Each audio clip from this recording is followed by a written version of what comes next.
All right. So before we get started today, I want to take a step back and essentially consider what do we mean when we talk about lawn care, right? What are the key components of a specific plan? What makes one plan different from the other, right? And so if we take a step back and consider essentially the conventional approach, there are typically three components. And so the first is essentially considering herbicide application. So with an herbicide application, typically you'd be looking to put down a pre-emergent or essentially a preventive treatment to prevent weed seeds from germinating. You would also be applying fertilizer at some point in the season to essentially encourage that grass to grow. And then from a cultural perspective or cultural practice perspective, primarily watering and mowing and not much else, right? And so with those three components, the herbicide application is a critical component along with the fertilizer application, but the cultural practices is essentially the practice that doesn't have as large of an emphasis. With Sunday, however, it's essentially the opposite. So the primary focus with our plan here is considering your cultural practices. So if you look over to the right-hand side of the screen here and essentially consider what we view from an order of operations perspective, and we'll expand upon in that webinar, the start of the season is essentially the first, let me reword that. The first task of the season is to consider lawn preparation. And so what this consists of is essentially considering that the lawn is a dynamic system, right? This isn't a static system where we're just going to put down one product and it's not going to have any impact per se, right? Or there aren't any other factors influencing the lawn. So what we tend to see, be prepared, compaction tends to be one of our favorite topics to consider. So for example, if we start to notice an area of the lawn yellow, for example, in the summer, there are a number of factors which could be at play, but it could also be a sign that the soil is compacted, which could be stretching the grass a bit more and essentially setting it up to show these symptoms sooner than the rest of the lawn. So the focus that we have on lawn preparation at the beginning of the season is so that we're better able to understand the lawn itself and to then be able to identify the optimal path forward if any changes do occur over the course of the season. From there, you will see the second step in the plan is to continue with an herbicide application. So even though we don't have as large of an emphasis on herbicide applications per se as your conventional approach, they are certainly still an option in the plan here. But we are primarily focusing on spot treating with our post-emergent herbicides here. And Ivana will expand upon this in just a moment. Thirdly, patching and repairing where applicable. So essentially looking to minimize the amount of bare soil present within the lawn, essentially crowd out those weeds. Fourthly, the bread and butter of the plan, fertilizing, or essentially the nutrient pouches you are receiving. And then lastly, maintaining the lawn. So again, tying this back to being fairly similar to the lawn preparation stage, taking those findings and keeping them in mind over the course of the year. This is really when we start to combine the cultural practices. So for example, if we determine that the soil is compacted in an area, to maintain the area, we may be discussing aerating, for example, or we may be discussing adjusting the watering schedule in this area to account for the compacted soil. Could discuss top dressing, et cetera. But I'm getting ahead of myself. Those are all topics we'll chat about in the order of operations webinar. But this is a good overview. Essentially, keep in mind that with the Sunday plan, cultural practices are a key component of the program. All right, so getting started with your Sunday plan. If you haven't already, I would highly encourage everyone to send in their soil test. This is going to be the way that we, check for any deficiencies. So as far as lawn grass goes, for the most part, most of them are going to need the same nutrients. And so the kind of determining factor on what boosts you receive is going to be based on your soil. So for the most part, grass needs, NPK, nitrogen, phosphorus, potassium. But the things that will change would be the concentration in the soil. If you're somewhere with very alkaline soils, such as the Texas Hill Country, you're going to have probably more of a deficiency in iron or things of that nature. Sulfur is also going to be one that you're going to see a deficiency in. If you live somewhere with very acidic soils, the Pacific Northwest, they have a problem with a low calcium content because it is more acidic. So just making sure that we take account of where you are and all of the nutrients in your soil just to give you a good comprehensive nutrient package. So whenever you send your soil test in, it takes around 2 to 3 weeks, depending on, the lab. And it will update into your plan. It'll usually send boost pouches into your second or your third box if you're receiving one. And this will show you the pH of your soil. It'll show you the organic matter content, the CEC, which is the cation exchange capacity. That one is a little hard to quantify, but basically it's just your soil's capacity for exchanging nutrients with your grass. Any nutrient deficiencies will be pointed out, and soil salts. And when you look at that soil test, we tried to make it a little bit easier to read since soil tests can be kind of complicated. So if it says something like high, or if it's in a green color, if the grade is A, you have nothing to worry about. We do get some questions on if you have too high of a nutrient, but for the most part, that's not going to be the issue. For anything that is a little bit low, or just kind of a medium amount, it'll be a yellow. It'll give you a grade of B or C, and that's the stuff that we kind of want to focus on. And with that, there are some things that can't be addressed by fertilizer pouches. So things like a low organic matter content, which is incredibly important for the grass's ability to receive nutrients from the soil. That's something that can be mitigated by top dressing, which is my favorite lawn thing, and Will has heard me rant about it for a long time. But that is just the practice of adding some topsoil or compost over your lawn just to let it kind of percolate through and amend the soil over time. Definitely not a quick fix. It's something you'll be doing repeatedly for years, but it will very much encourage a healthier ecosystem in your lawn. Another thing that you can't really fix with a fertilizer would be the pH of the soil. So with that, you would need to use lime if you want to increase the alkalinity, the basicness, move that pH scale up. Or it'll be something like applying a sulfur powder or some peat moss to bring the pH down to increase the acidity.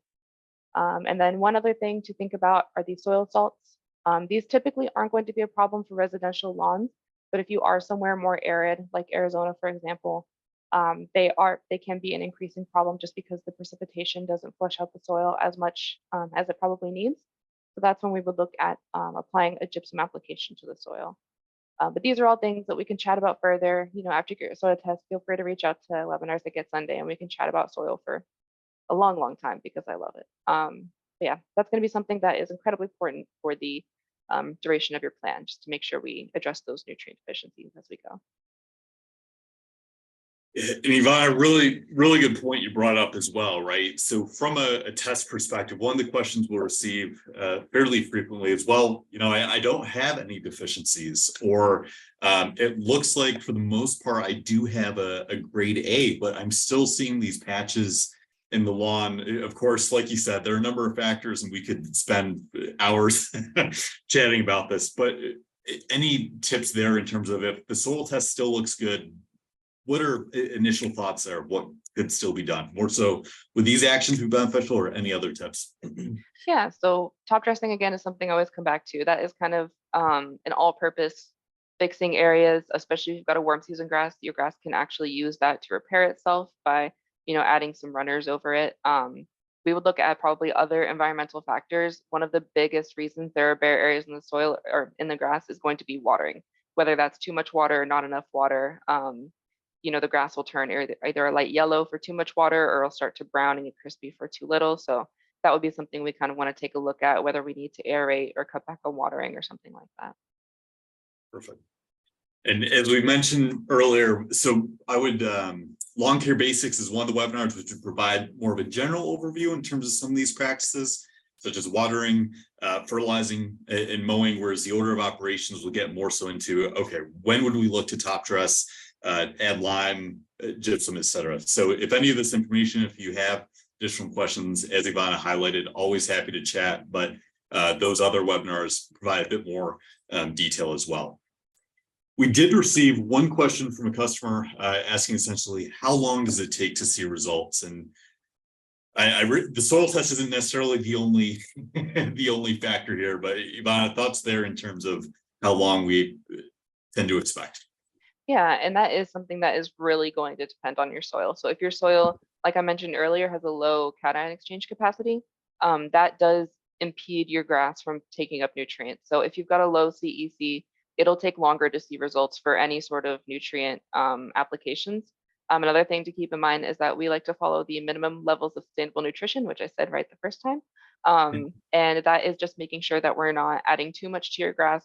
Overfeeding your lawn can lead to a lot of issues, it can weaken your grass, it can stress it out a little bit. It can even cause it to, start to not be able to tolerate stress like drought or heat stress, things like that. So just making sure that, it'll take a little bit longer for a more sustainable option as far as fertilizers go. But in the long run, it'll keep your grass a lot healthier. And we've seen people apply a pouch and within a week, the grass looks fantastic. And we've seen people apply a pouch, realize that their lawn maybe needs a little bit more work. And then it takes, maybe a couple months to see results. So again, highly dependent on your soil. And again, we can totally chat about, if you're not seeing the results as quickly as you like. And if you can't tell, as we've already said how many times on this slide, we can talk about soil for hours, Okay. but that's typically, one of the primary focuses here or points of focus is, well, if the nutrient pouches themselves we're not seeing much of a difference, what is the starting point, right? And if we look at that soil test and we see we are working through, as Ivana highlighted, low ion exchange capacity, low organic matter content, some nutrient deficiencies, then it's going to take a little bit longer to get over that hump, essentially, right? But then considering some of these other actions, such as top dressing, we can essentially speed up the results and get over that hump, if you will. For sure. And so I think the next thing that is kind of on our plan would be after taking your soil test, just starting your herbicide application. So you don't want to, feed the weeds in your lawn. So this is the first thing you want to start with to make sure that you get rid of as many as you can. So we do have two different herbicide offerings. One is our Dandelion Doom and one is our Weed Warrior. Dandelion Doom is a selective herbicide only for broadleaf weeds. It won't harm your grass. It has an iron active ingredient, so it actually will provide a very small, most likely negligible benefit to your grass. But the Weed Warrior concentrate, or just the ready to go Weed Warrior, is a non-selective herbicide, meaning that it doesn't really care what it touches. It will kind of harm whatever plant matter it comes into contact with. This one is usually better suited for hardscape areas, or maybe areas that you're planning to reseed, so you don't really care if the grass in that area gets damaged. So that would be something for more, crabgrass or things like that. Dandelion Doom would be more for dandelions, clovers, moss, chickweed, that kind of thing. As far as best practices go, you do want to apply it in the morning on a sunny day. The UV rays really help activate the ingredients in our product. You want to make sure that there is no rain forecasted for the next 24 hours, just to give it time to work, and that you do want to make sure that the area is dry. So if there's some morning dew, wait an hour for it to evaporate and then spray after that. You want to coat the leaves liberally of all the weeds that you're trying to treat. And it does help to kind of know the age of the weed. Some weeds do get a lot stronger as they grow. So something like a thistle that's very big, very waxy is going to be a lot more difficult for the Dandelion Doom to control than, a smaller clover. So with things like that, you can either mow the weed over before applying, or just do what I do and stomp on it a little bit with your garden boots and then spray it after that. But both of those will help. And with that, since it is kind of the first-ish step in the process, you do want to wait about 24 hours after using it to apply anything else. So as far as seeding, wait 24 hours after applying Dandelion Doom, or 5 days after Weed Warrior. And I would keep that as well for the nutrient pouches, or really any of our products, just to make sure we really give them enough time to do what they're supposed to. Ivana, we had a question from a customer in Ohio, it looks like. So essentially, with the cool season grass dealing with a significant number of weeds, what are your thoughts there, right? It can be a little daunting at first, especially if your lawn seems like it's mostly weeds. So with something like that, you kind of want to divide and conquer. You want to go see what's in your lawn and what is taking up most of the space. So if you notice something is moving a lot faster than everything else, you want to tackle that first. And with that, we can chat about the kind of weeds that you have. So if it's something like dandelions or clover, chickweed that's giving you grief, start with the Dandelion Doom. Maybe go in patches if you want to make sure to, tackle them a little bit at a time. If it's something that doesn't seem like it's moving around too much, or something that is kind of in an area you don't really care about, save those for after the ones that are spreading more quickly. It should still be within the window right now for seeding for Ohio. So you can always kill those weeds and follow up with seed. But if it does get too hot and you want to make sure to control those weeds, I would leave the dead weeds where they are, just to keep the soil cover, because once you kill and remove a weed, it's just an invitation for something else to grow there. So if you can't seed, I would highly recommend just leaving it covered so that nothing else can grow.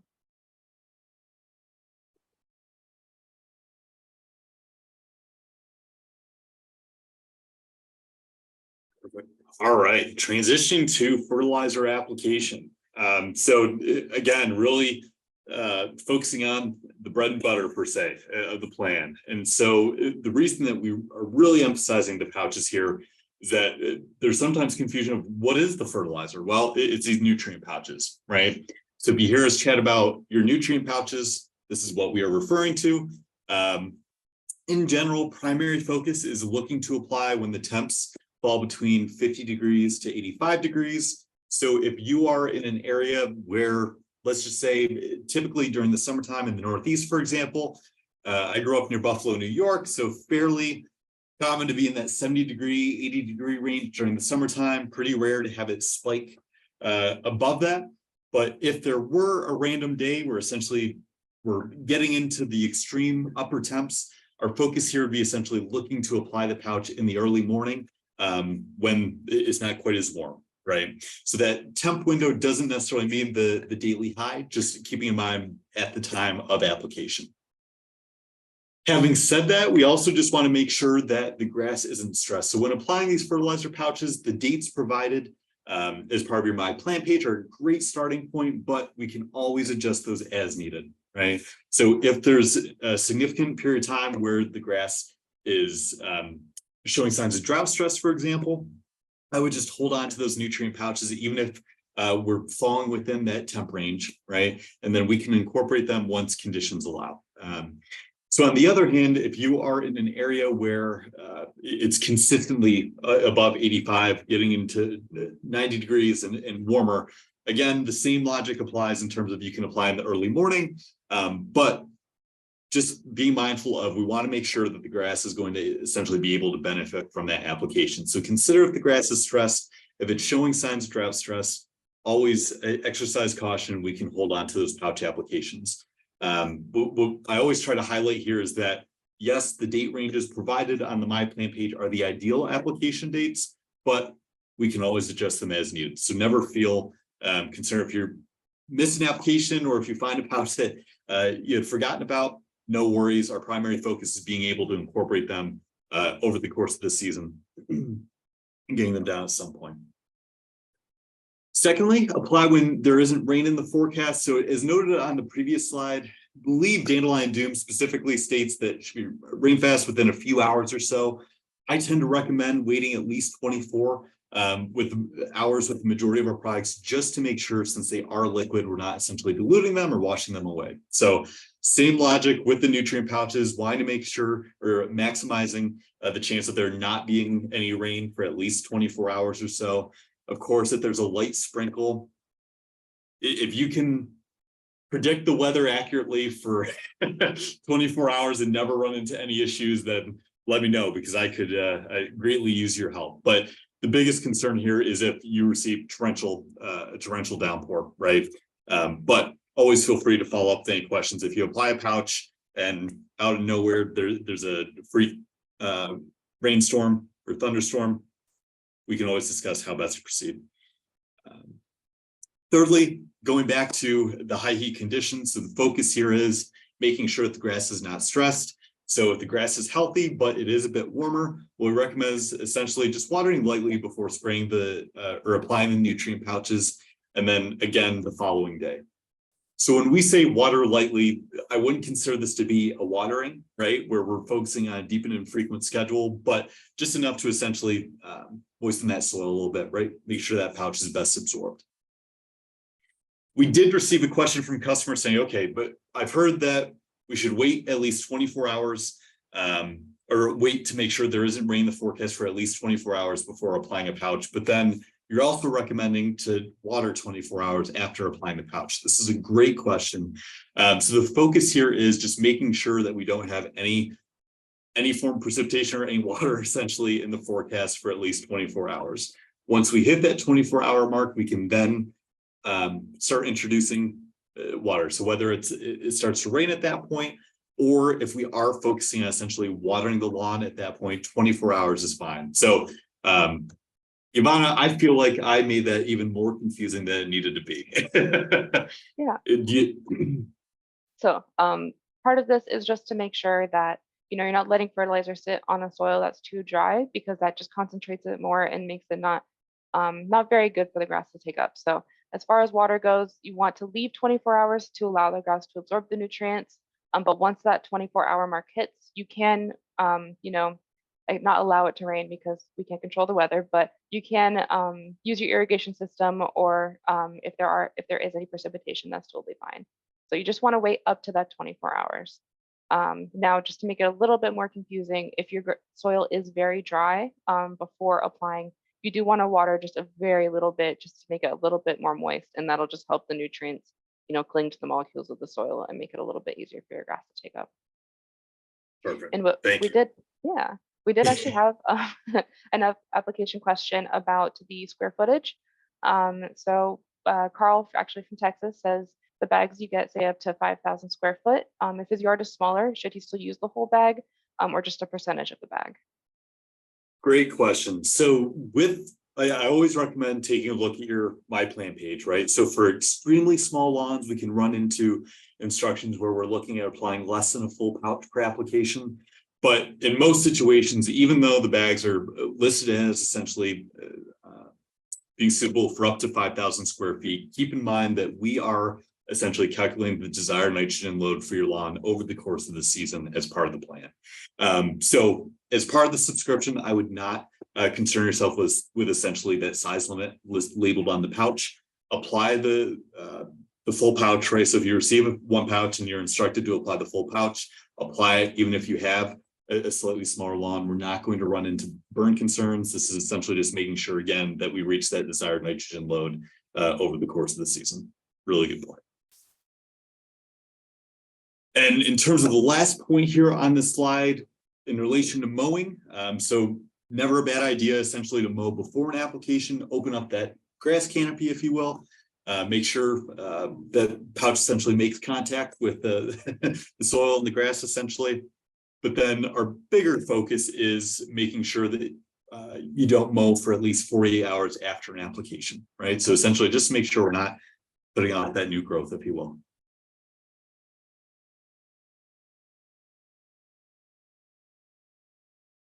Perfect. Vaughn, I believe those were all the questions that we had submitted as part of the registration, correct? Yeah, that was all the questions we had in registration. So if y'all have any questions, now is a great time to ask them. Oh, hi Gary. Buy my first Sunday nutrient bag and during the fire after 24 hours. If the temperatures are high, Gary, I would recommend watering right now. It does kind of depend, on temperatures and how humid it is. You planted about 3 to 4 days ago. Now would be a good time to water. It's not something that's going to really, damage anything. It's not something that's very serious, but we do just want to make sure to get some water down if you can today or tomorrow.